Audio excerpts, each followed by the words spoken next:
रैखिक बहुपद, रैखिक बहुपद किसे कहेंगे बताइए? जिसमें घात नहीं होती, मतलब एक ही होती। रैखिक बहुपद इंग्लिश में क्या बोलते हैं इसको? Linear polynomials, linear polynomials. तो लीनियर पॉलिनोमियल्स में रैखिक मतलब इसमें जो चर रहेगा उस चर की अधिकतम घात एक ही रहेगी। उस चर की अधिकतम घात कितनी रहेगी? एक ही रहेगी। उसको क्या बोलते हैं हम? रैखिक बहुपद। इसमें लिख लीजिए, किसी बहुपद px में, किसी बहुपद px में चर x,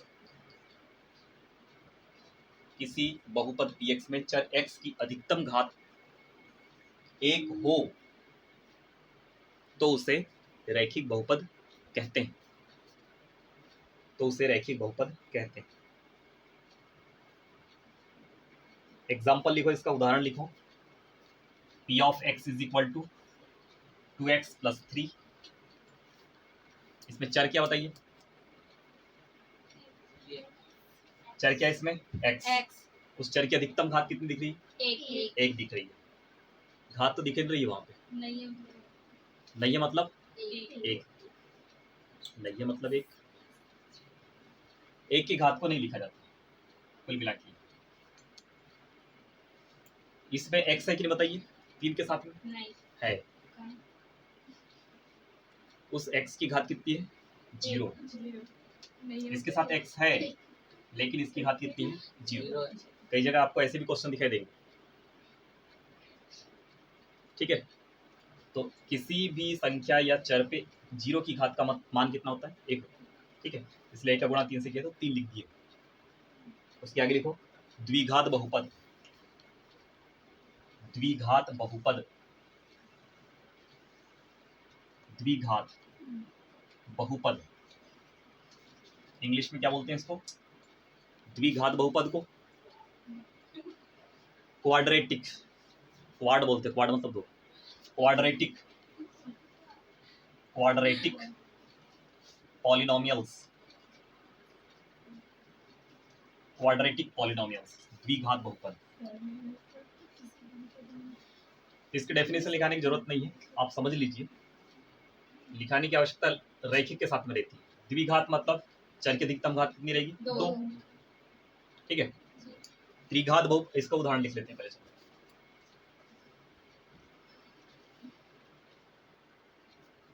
pz equal to 4z square minus 1/7। ये एक द्विघात बहुपद है कि नहीं बताइए? इसमें चर क्या है? z। उसकी अधिकतम घात कितनी है? 2 है। ये क्या कहलाएगा? बहुपद द्विघात बहुपद। थर्ड नंबर डालो, त्रिघात बहुपद, त्रिघात बहुपद इंग्लिश में क्या बोलते हैं इसको?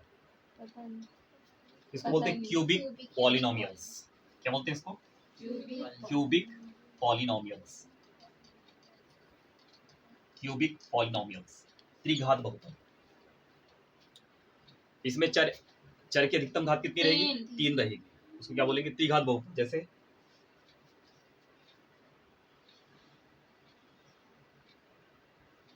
3 minus x square plus x cube, ये क्या है? Polynomial of x. ये चर एक्स का बहुपद है और इसमें एक्स की अधिकतम घात 3 है, इसलिए क्या कहलाएगा? त्रिघात बहुपद। तो 3 घात तक हम लोग अध्ययन करते हैं, उसके बाद वाले को पावर 4, पावर 5, पावर 6 ऐसे बोल देते हैं हम, ठीक है। तो लीनियर पॉलिनोमियल किसे कहेंगे? जिसमें चर की घात कितनी हो? 1। जिसमें चर की घात 2 वो द्विघात, 3 हो ठीक है।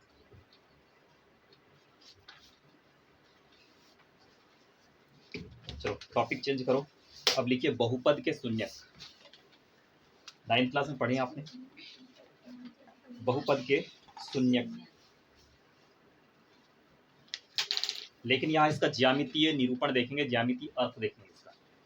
9th क्लास में हमने शून्यक पढ़े थे, लेकिन यहाँ पे हम उसका ज्यामितीय अर्थ देखेंगे, इसकी मीनिंग क्या होती है ज्योमेट्रिकली। शून्यक क्या होता है बताइए? जीरोस, जीरोस ऑफ पॉलिनोमियल्स, बहुपद के शून्यक। शून्यक होते क्या बताइए पहले। जैसा कोई अपने पास बहुपद दिया है और उसके शून्यक ज्ञात करने हैं, मतलब क्या ज्ञात करने देते हैं।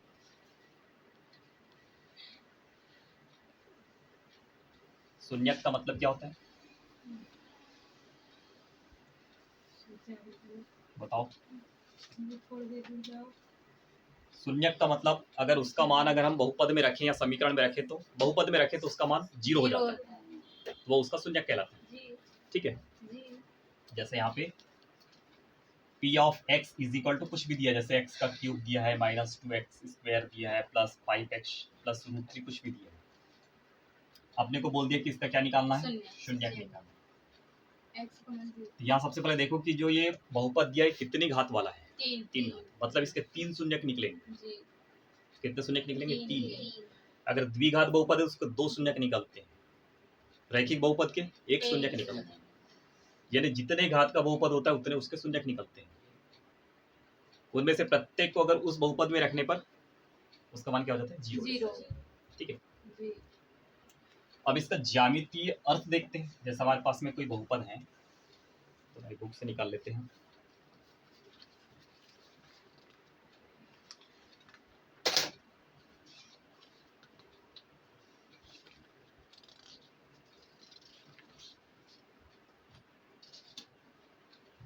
यदि x² + 7x + 10, x² + 7x + 10 ये एक बहुपद है, कितनी घात का बताइए, 2 घात का बहुपद। इसके कितने शून्यक निकलेंगे, 2 निकलेंगे। निकालते कैसे, निकालते कैसे बताओ इसका, x का मान 0 नहीं रखते, नहीं मतलब इसके शून्यक निकालते कैसे, 9th क्लास में पढ़े होंगे। इसके इक्वल टू क्या रहता है, px रहता है। और इस px बराबर x² + 7x + 10 अगर दिया है तो इसके शून्यक निकालेंगे कैसे, px में 0 ऑटोमेटिक नहीं रखते, px में अगर 0 रख दोगे तो ये 0 हो जाएगा, ये 0 हो जाएगा, तो 10 बच जाएगा। 10 उसका शून्यक नहीं होता। ऐसी स्थिति में इसका गुणनखंड तोड़ते, और गुणनखंड तोड़ने के बाद में उसके बराबर 0 लेके चलते, तब जाके 2 अलग अलग क्या निकलेंगे, शून्यक। इसके शून्यक निकालने के लिए इसके गुणनखंड तोड़ने पड़ते हैं। जैसे इसके सामने किसका गुणा है, 1 का गुणा 10 से करेंगे तो कितना हो जाएगा।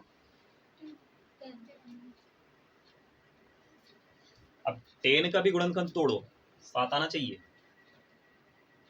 कुछ ऐसा करो, 10 को हम क्या लिख सकते हैं, 1 गुणा 10 बराबर 10, 2 गुणा 5 बराबर 10। और किसी संख्या में आता है क्या, नहीं यार। अब देखो बीच की संख्या निकालनी है अपने को 7, तो 10 में 1 जोड़ो 11 हो गया, 7 आया क्या, नहीं 10 में 1 घटाओ 9 आ गया, 7 आया क्या, नहीं इसका काम नहीं। 5 में 2 घटाएंगे तो 3, 3 की जोड़ेंगे जरूरत तो आ नहीं है। जाएगा। हाँ जोड़ेंगे तो कितना आ जाएगा, 10, 7 आ जाएगा। ठीक है, इसको लिखेंगे कैसे हम, x का स्क्वायर, 7 को कैसे लिखेंगे, 2 धन 5, जो उसके गुणनखंड रहता है वही लिखते हैं, +10।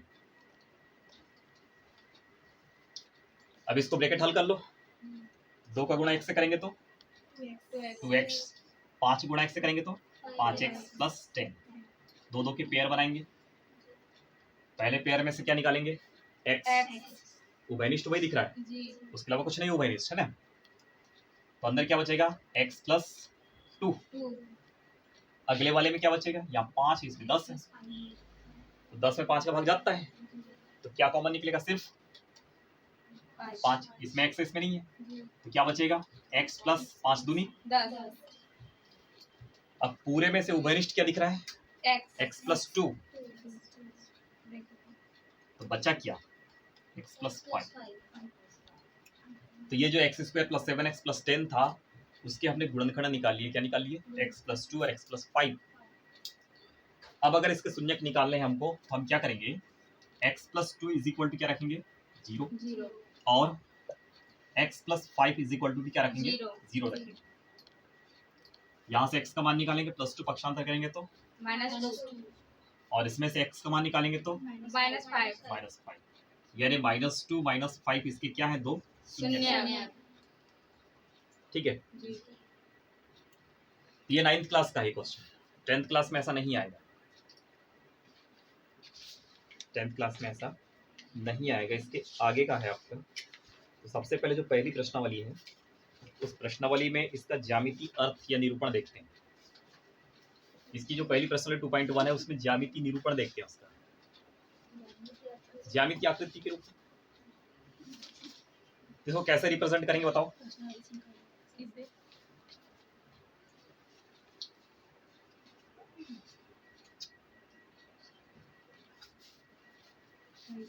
क्या बहुपद था अपने पास में? x² + 7x + 10। इसका हमने क्या निकाले शून्यक बताओ, -2 और -5। ये 9th क्लास तक इतना क्लियर किए थे। अब हम इसका ज्यामिति निरूपण देखते हैं। ये संख्या रेखा है। अब ये क्या बन गई? ज्यामिति बन गई। पहले संख्या रेखा थी, सिंगल बन। ये x अक्ष है और ये y अक्ष। ये क्या बन गया? 0 मूल बिंदु। ठीक है। अब जो x अक्ष रहता है इस पे 0 के राइट साइड में प्लस वाले अंक चलते हैं, जबकि लेफ्ट साइड में माइनस वाले अंक चलते हैं। -5 तक जा रहे हैं, -5। तो कहीं अगर हमको x² + 7x + 10 अगर दिया और उसका अगर ज्यामिति निरूपण करने के लिए बोल रहा है शून्यकों का, तो क्या होगा? ये कहीं ना कहीं x अक्ष को -2 और -5 पे क्या करेगा? काटेगा। कहाँ काटेगा उसको? -2 और -5। यानी x² + 7x + 10 जो द्विघात समीकरण के रूप में, बहुपद के रूप में बन रहा है ना, वो क्या करेगा? -2 और -5 पे x अक्ष को काटेगा। भाई अगर ऊपर से आता है तो इस टाइप का भी काट सकता हूँ। अगर मैं इसको इस टाइप का ना लूँ नीचे साइड से, अभी देखो मैं नोटेशन नहीं दिया हूँ ना किस टाइप का बनेगा, मैं ऐसे ही बता रहा हूँ। तो इधर -5 को काटते हुए निकल जाएगा। ये देखो, ठीक है। यानी -5 को भी काटेगा और -2 को भी काटेगा। यानी जो शून्यक होता है वो x अक्ष पे दिए गए बिंदु को निर्देशित करता है। हाँ, x अक्ष पे, y पे नहीं आता, y पे नहीं आएगा, y पे x का मान नहीं दर्शाता। जहां जहां ये जो रेखा जा रही है, ये रेखा जहां जहां उसको काटेगी वो रेखा क्या कहलाएगी? वो जो बिंदु है वो क्या कहलाएंगे? उसके शून्यक कहलाएंगे। ठीक है। प्रश्नावली में देखो, उसके पहले एक उदाहरण नंबर 1 दिया है। नीचे देगी आकृति 2.9 में ग्राफों को देखिए। प्रत्येक आकृति y = px, जहाँ px एक बहुपद का ग्राफ है। ग्राफों से प्रत्येक के लिए px के शून्यकों की संख्या निकालिए। तो पहला ग्राफ कैसा बनाया बताओ? उदाहरण नंबर 1 अध्याय 2 में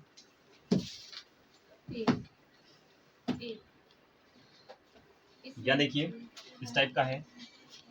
ये x अक्ष क्या है? y अक्ष। और इस टाइप की कोई रेखा आई है वहां से ऐसी घूमती हुई और ऐसी काट दी। ठीक है। कितने बिंदु पर काट रही है x अक्ष को? कितने बिंदु पर काट रही है x अक्ष को बताइए? ये x अक्ष है, कितने बिंदु पर काट रही है उसको? एक ही बिंदु पर काट रही है, तो y अक्ष है।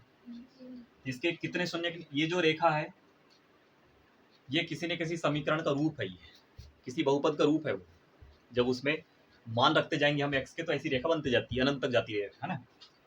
तो इसके कितने शून्य निकलेंगे इस रेखा के? एक निकलेगा। इसका शून्य सिर्फ एक ही निकलेगा, क्योंकि x अक्ष को कितने बिंदु पर काट रही है? एक बिंदु पर काट रही है। ये पहला क्वेश्चन था, जिसका आंसर क्या है? 1। अब दूसरा क्वेश्चन है आपका, इसको मिटा देता हूँ। दूसरा क्वेश्चन क्या बोलता है? उदाहरण नंबर 1 की बात कर रहे हैं ना। ये x अक्ष और ये y अक्ष है, ये मूल बिंदु O है। इसमें कोई रेखा कैसे घूम के जा रही है ना। x अक्ष को कितने बिंदु पर काट रही देख बताना आप लोग। 2। यहाँ पे एक बार काट रही है, इस साइड एक बार काट रही है। इसके शून्य कितने निकलेंगे? 2 निकलेंगे। इसके शून्य 2 निकलेंगे, क्योंकि x अक्ष को 2 बिंदु पर काट रही है। ठीक है। 1 2 नहीं, 2 ही। तो 2 इसके शून्य निकलेंगे। तीसरा वाला थर्ड वाले में बताइए तीन तीन, हाँ क्योंकि वो एक्स अक्ष को 3 बिंदुओं पर काट रही है। जी चौथे वाले में दो एक पांचवें वाले में पांचवे में भी एक का ही है, किसी एक बिंदु से टच होते हुए वापस जा रही है। और छठवें में रुको एक दो तीन चार चार, तो उसके शून्य कितने निकलेंगे? चार। 4 निकलेंगे। ठीक है, अब प्रश्नावली पे आ जाओ आप। एक ही क्वेश्चन है, फिर प्रश्नावली एंड हो जाएंगी। इसमें तो है नहीं प्रश्नावली का पहला क्वेश्चन देखिए।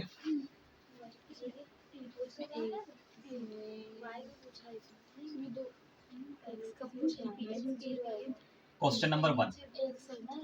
अब देखो यहाँ पे अपने को एक बहुपद दिया है y is equal to P of X, मतलब ये कोई बहुपद दिया है, उसको हमने क्या मान लिया? y मान लिया।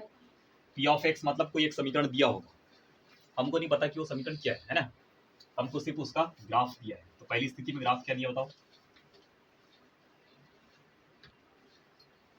पहला ग्राफ है एक्स अक्ष को काट ही नहीं रहा है, वो एक सीधी रेखा जा रही है जो एक्स अक्ष के समांतर है, एक्स अक्ष को किसी बिंदु पर नहीं काट रही है, मतलब ये जो रेखा जा रही है समांतर वाली, इसके शून्य कितने होंगे? 0 होंगे। शून्य कितने निकलेंगे? 0, क्योंकि एक्स अक्ष को काटेगी नहीं समांतर रेखा। दूसरा क्वेश्चन देखो, ये वाई अक्ष, ये एक्स अक्ष, ये मूल बिंदु,